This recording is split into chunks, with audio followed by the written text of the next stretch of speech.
من الشيطان الرجيم. بسم الله الرحمن الرحيم. Siku moja elimu na akili vilibishana.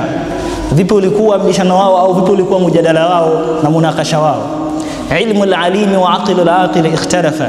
Elimu ya mtu mwenye elimu na akili ya mtu mwenye akili zilipishana siku moja. Man dha alladhi minhuma qad ahraza ash-sharafa. Zikibishana zikiulizana ni yupi kati ya akili na elimu aliyopewa utukufu. Faqala al-ilmu ana qad huztu ghayatahu. Elimu ikasema hakika mimi nimechukua nimepewa lengo la huyo mtu mwenye elimu. Wal aqlu qana ana birrahmani urifa. Na akili ikasema hakika mimi kupitia mimi akili basi Allah subhanahu wa ta'ala anajulikana.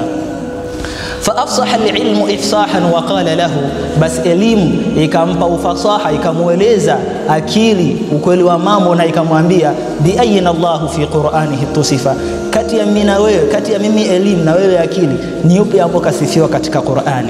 Fabana lil'aqil anna al-ilma sayyiduhu, basi akajua ikabainika kwa akili kwamba elimu ndio bwana wake. Qala al-aqil ra's al-ilmi wansarafa, basi akili ikambusu elimu na ikaweza kuondoka.